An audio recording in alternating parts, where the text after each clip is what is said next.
It was a crisp autumn afternoon in the quiet town of Pine Ridge, and 6-year-old Tommy Carter was playing in his backyard, chasing after his golden retriever, Max.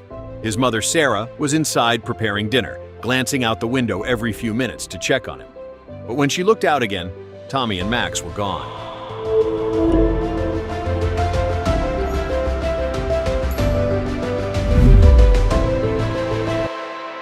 At first, Sarah wasn't too worried.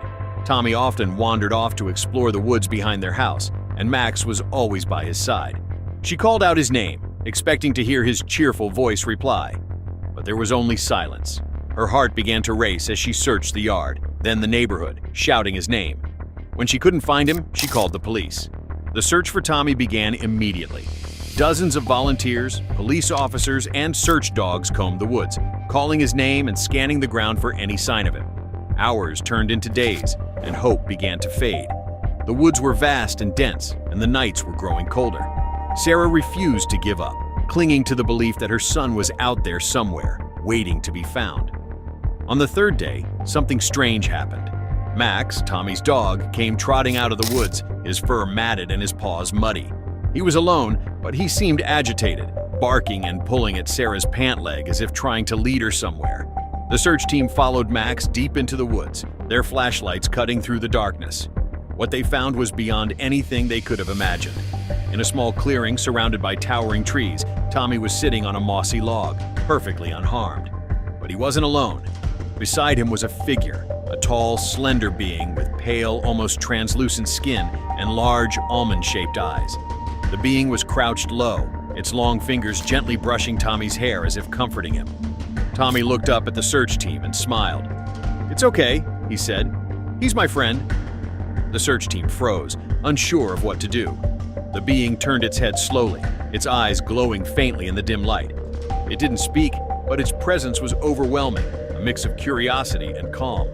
One of the officers, a seasoned veteran named Greg, stepped forward cautiously. "Tommy, come here," Greg said, his voice steady but firm. Tommy hesitated, looking up at the being. It nodded slightly, and Tommy stood, walking over to Greg. The being rose to its full height, towering over the group, and then, without a sound, it turned and disappeared into the trees. The search team rushed Tommy back to his mother, who wept with relief as she held him in her arms. But Tommy's story was far from over. Over the next few days, he began to share details about his time in the woods. He spoke of a shiny house hidden deep in the forest where the being had taken him. He described strange, glowing plants and a soft, humming sound that filled the air. He said the being had fed him something sweet and told him he was special. The town of Pine Ridge was divided. Some believed Tommy had simply been lost and imagined the being as a way to cope with his fear. Others were convinced he had encountered something otherworldly. The story made national headlines, and soon, Pine Ridge was flooded with reporters, UFO enthusiasts, and curious onlookers. But the strangest part came a week later, when a team of investigators decided to search the clearing where Tommy had been found. They discovered something that sent chills down their spines, a series of strange symbols carved into the trees, forming a perfect circle around the clearing. The symbols were unlike anything they had ever seen, intricate and glowing faintly in the sunlight.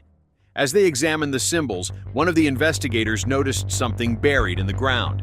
They dug it up and found a small metallic object, smooth and cool to the touch. It emitted a faint hum, and when they held it, they felt a strange warmth spread through their hands. Tommy's story was no longer just a local mystery. It had become a global phenomenon. Scientists, historians, and conspiracy theorists alike descended on Pine Ridge, each trying to unravel the truth. But Tommy remained calm, as if he knew something the rest of the world didn't. One night, as Sarah tucked him into bed, Tommy looked up at her with his big, innocent eyes. "Mom," he said, "they're coming back. They said they'll show me more." Sarah's blood ran cold. "Who's coming back, sweetheart?" Tommy smiled. "My friends. They said there's so much more to see." The next morning, the symbols in the clearing had changed. New ones had appeared, glowing brighter than before. And in the center of the clearing, a small circular patch of grass had been burned away, leaving behind a perfect charred circle.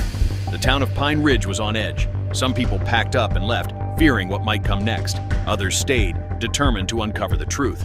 But one thing was certain: Tommy's encounter was just the beginning. If you found this story touching and inspiring, please like the video, share it with others, and leave your thoughts in the comments. Thank you for following along, and we'll see you next time for more uplifting tales.